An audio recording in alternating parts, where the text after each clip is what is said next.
Ukrainian side, we will continue fighting Russians.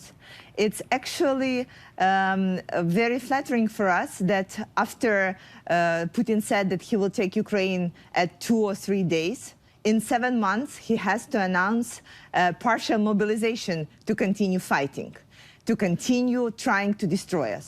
We will not allow that to happen. No matter how many Russians will come to our land, we will kill all of them, and we will win and protect our right for our freedom, for the freedom of the Europe, and for the freedom of the free world.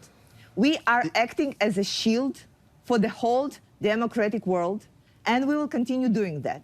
But we solely depend on the support from our allies, and we would need that to continue to get us weapons to fight and to get us financial support to exist and support our country. It has been amazing to the world watching what the Ukrainian people have done standing up to this invasion.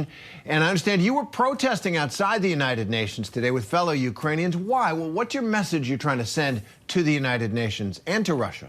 Well, our goal right now is to kick Russia off the United Nations. We are persuaded that they got the place in the United Nations unlawfully. They did not vote and did not accept UN Charter, and that is why they broke it at least 14 times over the last 30 years. So my question is, if all the good international initiatives are blocked by Russia in the UN Security Council, so why to continue having it there? Because there are at least 2 important initiatives for the whole world. Making nuclear plant, the largest nuclear plant in the whole Europe, a neutral zone and stopping Russia from fighting there. And second is making Ukrainian ports a neutral zone to be able for us to continue to provide the grains for the rest of the world. So both of these initiatives are blocked by Russia. All the attempts of the United Nations to pass them have failed. So my question to the democratic world is, why do you want to be still united with Russia? Why the United Nations, whose aim is to protect the peace in the whole world, still has Russia as a part of its state? There is talk about changing the Security Council. In fact, President Biden did mention that. Mary Alice, those were strong words in general from President Biden. We also saw him speaking after his address with UN Secretary General Antonio Guterres. Do you know what they were discussing there? Terry, we don't know specifics, but I imagine exactly this. Like you said, proposed reforms. There's growing concern and frustration. You hear it there that the UN just cannot deliver on its mission in its current state with its current rules. And that unless the Security Council is reformed, unless Russia's role on that Security Council is changed, the UN can't live up to its charter and its mission. You heard the president during his remarks talk about how the United States was formally in favor of expanding the Security Council, but there are major questions about whether Russia should lose its right to a veto. And of course, you heard the president saying that with this invasion of Ukraine, Russia has in every way rejected and defied the UN Charter. So I think that the idea of reforms has never been so much at the forefront of the conversation as it is right now.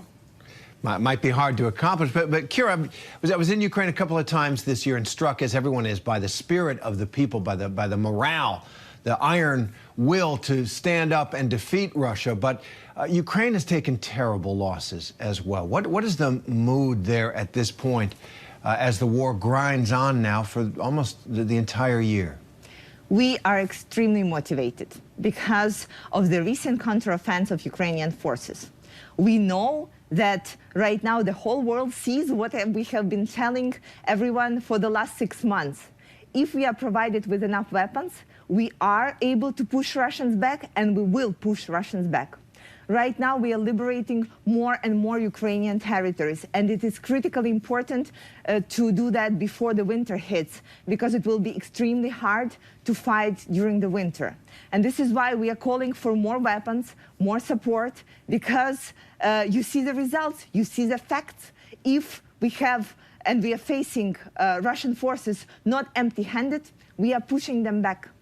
We are liberating our country, and this is fantastic. That makes everybody so motivated. It is, as I say, a remarkable moment in the history of Ukraine, certainly, but also in the history of the world. Mary Alice Park.